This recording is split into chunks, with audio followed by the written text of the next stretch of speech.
the Second Vatican Council.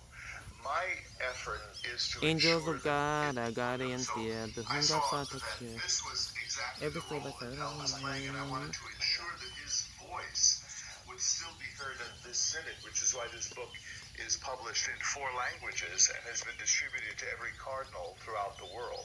You contributed your own essay to the book, as did George Weigel and the Archbishop of Bombay, Cardinal Gracias, you mentioned him earlier.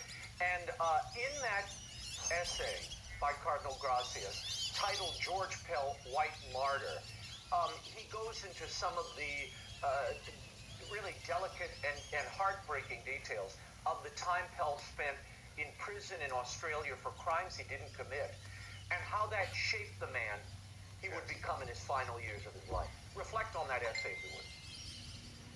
Well, he pointed out the 404 days were like a retreat for Pell. That's what Pell said, and it produced these 3 volumes of very rich spiritual reflections on his time in prison. And what you see there,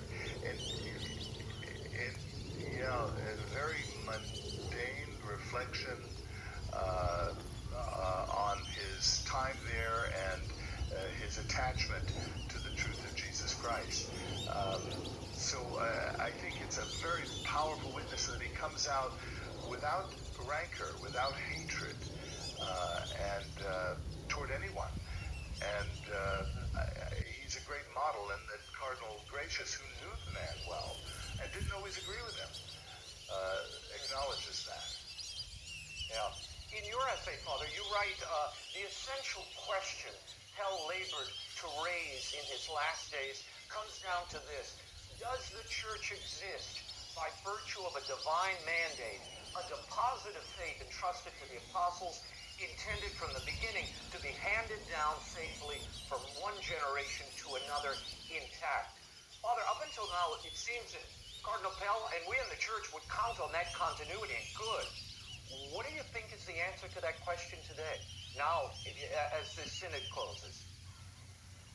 Well, this is what we all pledge. This is what we pledge in our baptismal promises at Easter. We pledge it in our priestly ordinations.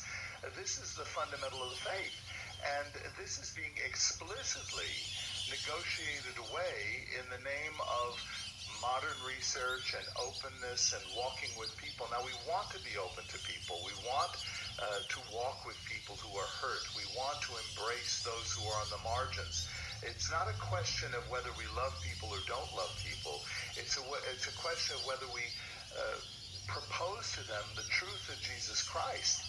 And the truth of Jesus Christ is stable, it's dependable, and it is unalterable. And it can be developed and applied in different circumstances, of course, but we have to have that continuity of teaching and the safeguards around that, and in that essay I also draw the connection to Newman, because in many ways Pell was like a Newman. He was not afraid to engage the issues of his day. He was in court. Newman was in court. He wrote himself into the Catholic Church precisely on this point of the development of Christian doctrine. How does it authentically develop? How does it go from the implicit to the explicit? Not a change or a reversal of its teaching and its insight, but an amplification and a clarification of the truths of the faith. That's what Newman was about. That's precisely what Pell was about. And Newman, you'll remember, was called the silent father of the Second Vatican Council. My effort is to ensure that Pell's voice is here, that he is here as a silent father of this synod. Before we go, you include an essay written by Cardinal Pell right before he passed. It was published posthumously. It was titled, "The Catholic Church Must Free Itself from This Toxic Nightmare," referencing the synod. It includes the ominous warning to his brother bishops, quote, "The synods have to choose whether they are servants and defenders of the apostolic tradition on faith and morals, or whether their discernment compels them to assert a sovereignty over Catholic teaching. So far, the synodal way has neglected, indeed downgraded, the transcendent, covered up the centrality of Christ with appeals to the Holy Spirit and encouraged resentment, especially among the participants. Father Tarico, the first portion of this synod on synodality is wrapping up next week. How prophetic are those words, and what do you want readers to take from this Pel Contra Mundum, this book? Astoundingly prophetic. I mean, he nails it completely. Remember, he died in January. It was almost a year, and he nailed the thing precisely. And this is a call to bishops to be bishops, to be another Athanasius, to stand against the trends. And I think this is what's up for grabs. You know, they're not really even having any theological debates, and that's not an accusation on my part. That's their self-definition of what's going on here. By them, I mean the organizers. I think there's a subterranean concern. I've met with many bishops over the time that I've been here in Rome, and there is concern. They're trying to be prudent and certainly respectful of the office of the Holy Father, but we'll see what happens in the next few days.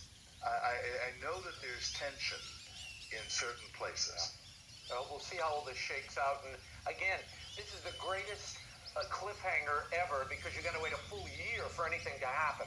So we will leave it there. Pel Contra Mundum, edited by Father Robert Tarico, is available now at bookstores everywhere and online. Father, thank you for being here. Good to be with you, Raymond.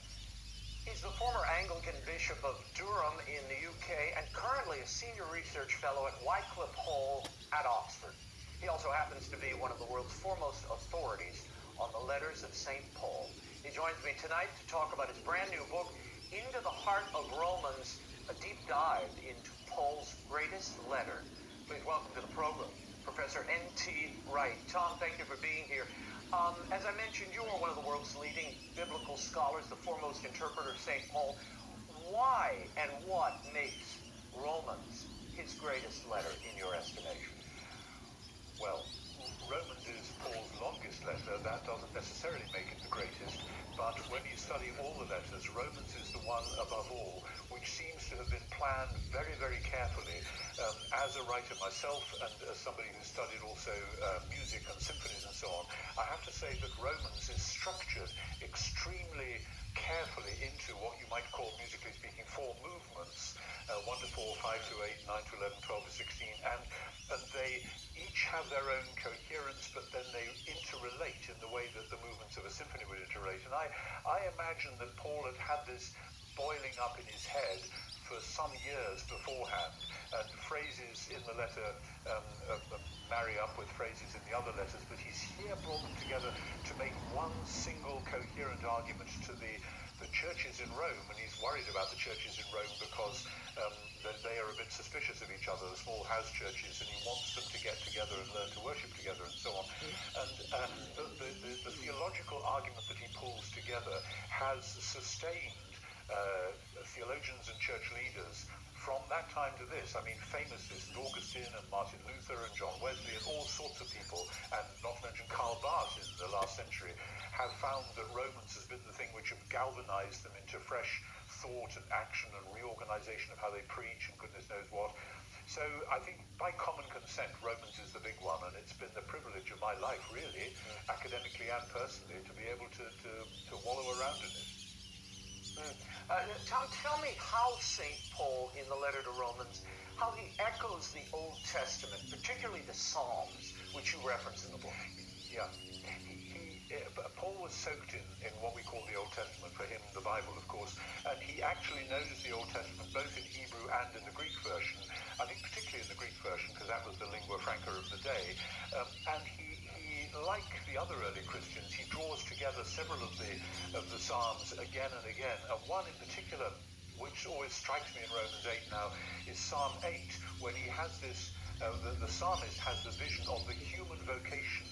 What is man that you are mindful of him, the son of man that you take thought from you, made him little lower than the angels, to crown him with glory and honor, putting all things under his feet. And Paul has this vision of the original creation, with humans being God's agents in bringing about his will in the world. And then when it all goes horribly wrong, God doesn't change that plan. He rescues humans so that through rescued humans, the world can be put right. And so he's woven that into the way he out chapter 8, it's elsewhere as well. But the other thing in chapter 8 which is very striking is that the Psalms, of course, have a lot of lament, asking God, why on earth is this happening? What's gone wrong? And one of the lament Psalms is Psalm 44, and Paul echoes Psalm 44 twice in Romans 8. One time when he's talking about how when the world is groaning, as our world is groaning right now, then the people of God are groaning within themselves, and God himself is groaning within our hearts. And he says God is searching the hearts. Notice what the Holy Spirit is thinking. That's a reference to Psalm 44. And then later in the chapter he says, for your sake we have been killed all day long and reckoned as sheep for the slaughter. That again is Psalm 44. So Paul is seeing both the grandeur of the human vocation and the suffering of the people of God as coming through from the Old Testament into the experience both of Jesus himself in his suffering and death and then his ascension, and then of his faithful followers. Just a little bit quick, but that gives you an idea of what's going on. Sure that his voice would still be heard at this synod, which is why this book is published in 4 languages and has been distributed to every cardinal throughout the world. You contributed your own essay to the book, as did George Weigel and Archbishop of Bombay, Cardinal Gracias, you mentioned him earlier. And in that essay by Cardinal Gracias, titled George Pell, White Martyr, he goes into some of the really delicate and heartbreaking details of the time Pell spent in prison in Australia.